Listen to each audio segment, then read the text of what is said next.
Dhaka Capitals যেন এক রহস্যময় খেলে নামতে যাচ্ছে। একদিকে তাদের স্বপ্নের স্কোয়াড তৈরি করার উত্তেজনা, অন্যদিকে ভয়ঙ্কর একটি ফাঁদ।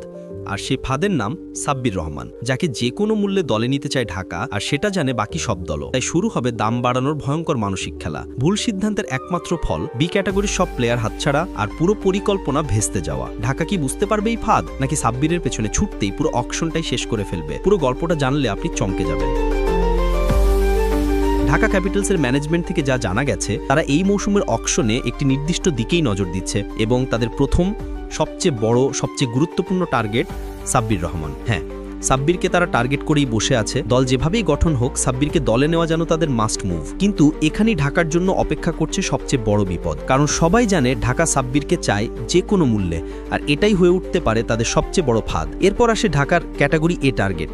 প্রথম নাম লিটন কুমার দাস। লিটনকে টার্গেট করলেও যেটা বোঝা যাচ্ছে, ঢাকা লিটনকে নিয়ে খুব বেশি ফাইট করতে রাজি নয়, কারণ লিটন ট্রেডমার্ক প্লেয়ার, যার জন্য সবাই বিট করবে। দাম বাড়তে বাড়তে যদি লিটন খুব বেশি দামে উঠতে থাকে, ঢাকা একসময় হাত ছেড়ে দেবে। তাদের পরিকল্পনা খুব পরিষ্কার, লিটন দামি হয়ে গেলে সেকেন্ড অপশনে চলে যাবে, আর সেই সেকেন্ড অপশন হৃদয় বা মুশফিকুর রহিম। এখন প্রশ্ন, হৃদয় না মুশফিক? সাম্প্রতিক পারফরমেন্স দেখলে সিদ্ধান্ত স্পষ্ট হওয়া উচিত।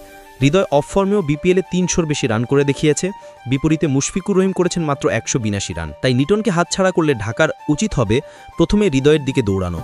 কিন্তু ম্যানেজমেন্টের আচরণ দেখে মনে হচ্ছে তারা লিটনের পেছনে বেশি আগ্রহ দেখাবে না, বরং বাজেট বাঁচিয়ে অন্য জায়গায় ইনভেস্ট করতে চায়। একই সঙ্গে সাব্বির রহমানকে পেতে গিয়ে তারা যেভাবে ঝুঁকি নিতে পারে, সেটা ঢাকা ক্যাপিটালসকে বড় বিপদে ফেলতে পারে, কারণ অন্য দলগুলো এই সুযোগের অপেক্ষায় থাকবে ঢাকাকে সাব্বিরের পেছনে টেনে নিয়ে গিয়ে বিট বাড়িয়ে দেওয়ার জন্য। ওপেনিংয়ে ঢাকার ব্যাকআপ বা মেইন অপশন হিসেবে আছে সৌম্য সরকার এবং পারভেজ হোসেন ইমন।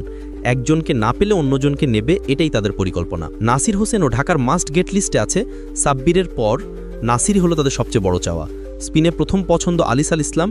যদি আলিসকে না পায়, তাহলে অপশন 2 আরাফাত সামি। আগে ধারণা ছিল যে তারা হাবিবুর রহমান সোহানকে নেবে না, কিন্তু হংকং সিক্সার্সে অসাধারণ পারফরমেন্সের পর সোহান ঢুকেছে ঢাকার তালিকায়। বিশেষ করে আজকে সেঞ্চুরি তাদের আগ্রহ আরও বাড়িয়ে দিয়েছে। এছাড়াও বাহাতি স্পিনার রাকিবুল হাসান এবং পেসার আবু হায়দার রনিও তাদের লিস্টে আছে।